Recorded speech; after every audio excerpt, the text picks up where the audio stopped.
why it would upset both groups. If you just want to watch a film about Australia and you live overseas and you know nothing about Australia, this is not the film. There are different films. I'm sure it's not as educational as the others, but you won't be offended by it because you don't know any better. That's the point. This is not designed for Australians to watch. This is for an overseas market. Oh, I just think there's so many better Aussie films to watch. Sure. Now, Mad Dog Morgan was a film that came out in like 70 or 72 or something like that, very early on. And it was Dennis Hopper. And he was like he was like currently at that stage of the game, either doing or having just done. No, I think actually Apocalypse Now, he did Apocalypse Now after that. But like Easy Rider, he was quite famous for Easy Rider sort of thing from the late 60s. And so he decided to come out and he'd do an Australian, essentially an Australian, another Quigley, but earlier on. And that was also god-awful. So American directors, don't do it. This is an Australian director, though. Was it? Yes. Was it? Yes, it's Simon Windsor. He did Free Willy and Operation Dumbo Drop and Crocodile Dundee. He should know better. Well, he got them to change. He should have sat there and looked at that last cut. the script. So what I reckon's what's happened is it's been written like 20 years earlier or 15 years earlier, and they've only changed bits of it, and that's why it's all disjointed. That just changed my score. Well, you downed it anyway for Aussie directors, don't you? No, I'm going to be enormously more harsh on it now. I was prepared to forgive it through ignorance. No, there's no ignorance. There's no ignorance. So I just reckon he's going to cop it. They've just chopped it too much because there's been such a big time frame of it being, written, filmed, sorted out. Yep. But anyway, how many stars do you think then would you give it, Paul? Ooh, 2. You said you really liked it. I did like it. I enjoyed it. It was an enjoyable experience for the most part. Problematic as fuck. A bad film about Australia by an Australian director who should have known better. He should have looked at that and said, you know what? I think we'll put this in the bin. Oh, I mean, they could have... I very nearly gave it a 1. They should have stuck to one tone or the other. You don't mix up that much because then you're being disheartening to other people, or people who are coming in for a comedy western are going, oh my gosh, too much thought for me, blah, blah, blah. So... Yeah, it very nearly got a 1. I had to stop myself and go, no, you're just angry at it now. So, 2. And it's because, first of all, he should have known better.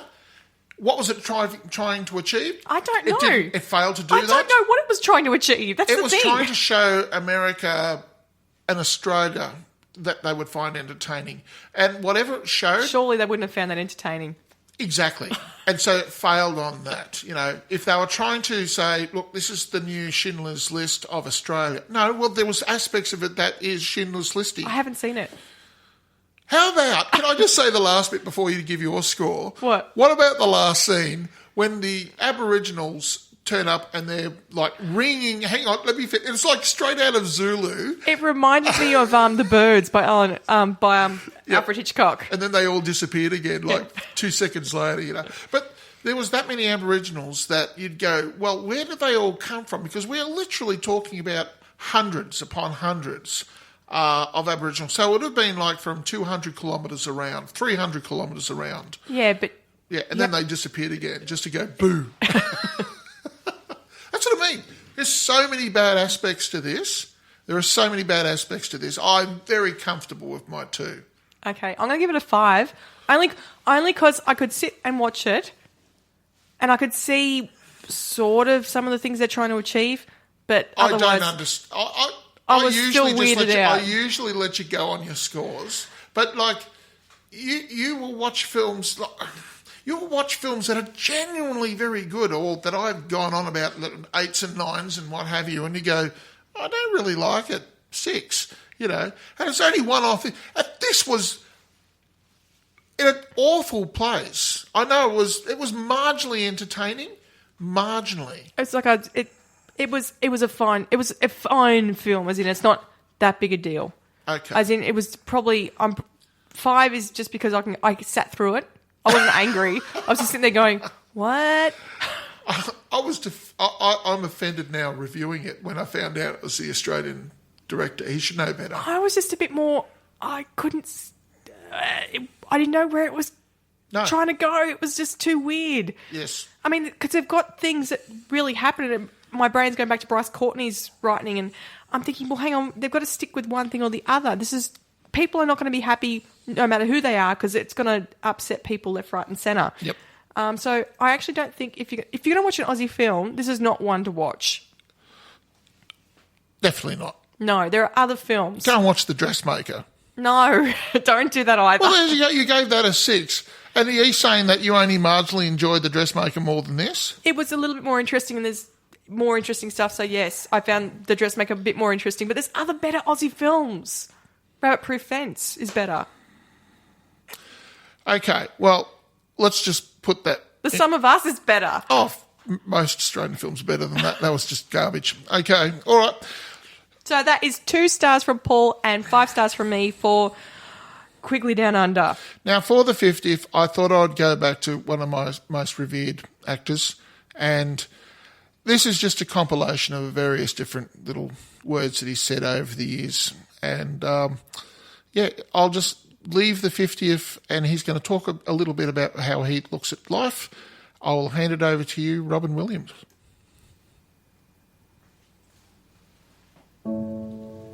By the time you see this, I'll be dead. I'll make this as simple as I can. What's wrong with death, sir?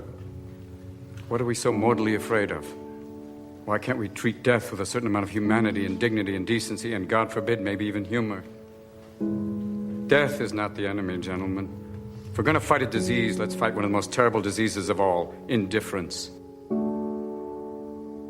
We're all dying, Truman. Our job is to increase health. You know what that means? That means improving the quality of life, not just delaying death.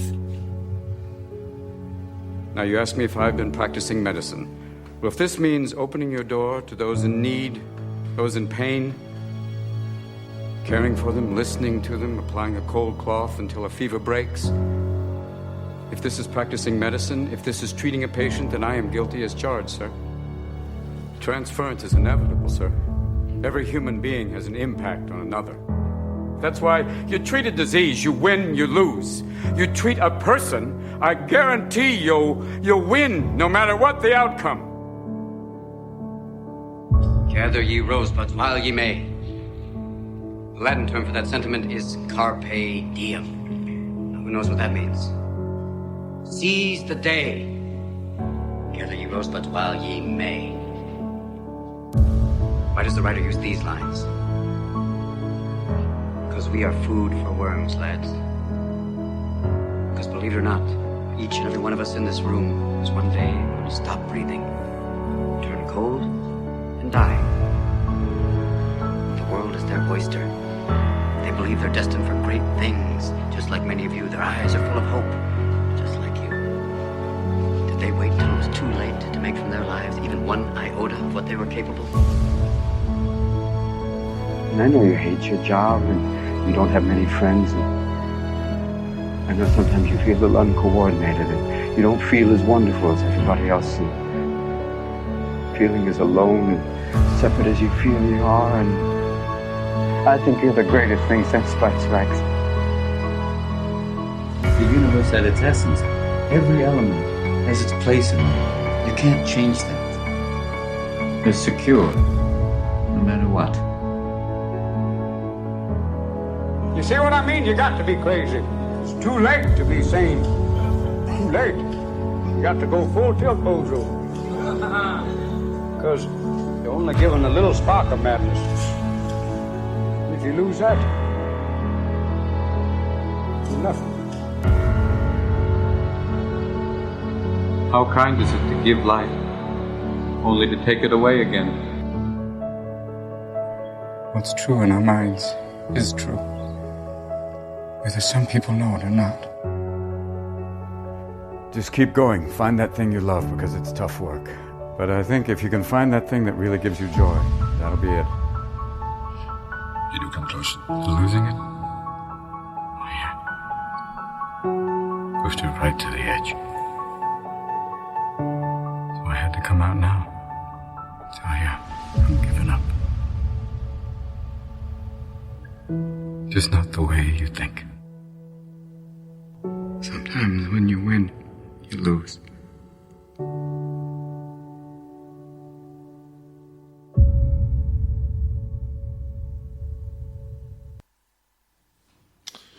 He's had some great dialogue, hasn't he? He does. Speaks very well. He does. Yep. Look, yes. It sounds like, when I put that, I didn't put together, somebody put together, they were probably in a fairly tough. Sorry, everybody, about the music. I know it was a bit over the top, but I had no control over how loud the music was coming in on that. You'll just have to, if you wanted to hear some of the words, you might have to just go back and have another listen sort of thing. But yeah, I think they just, like us, sometimes just get the levels wrong a bit. Okay, well, that's... so sad. He's such a great person. A great soul. Just a great soul.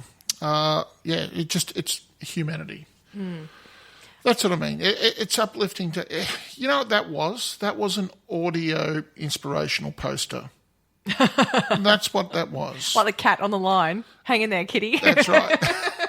That's exactly what that was. So, yes. All right, the second film Paul put up, The Man Who Killed Don Quixote. Yes.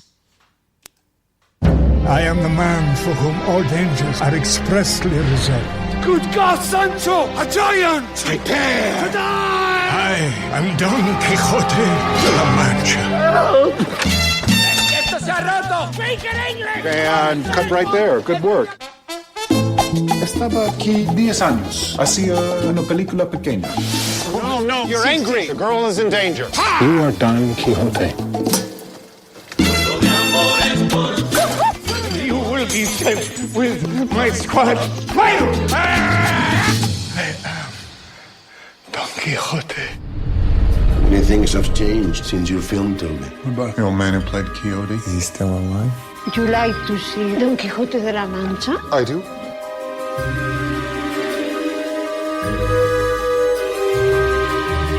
Sancho?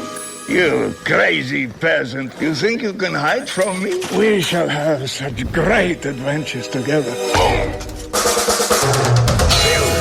Don Quixote de la Mancha. Come to restore the lost age of chivalry. Well, I wrote that. Blasphemer! The hand of our God in heaven ruled me. Can I read?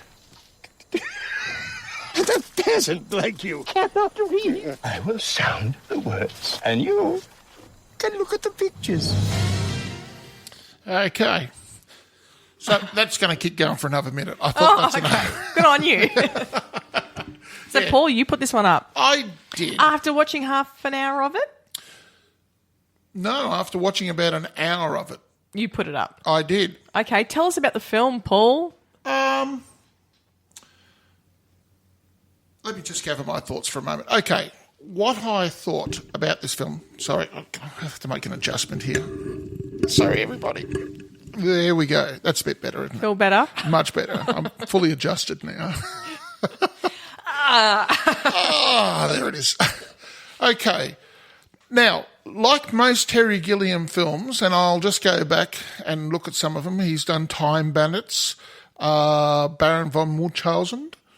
I haven't seen that one. I won't do that one to you. Okay. Yep. Actually, you know what? I think you might quite like it. But it's a kids' show.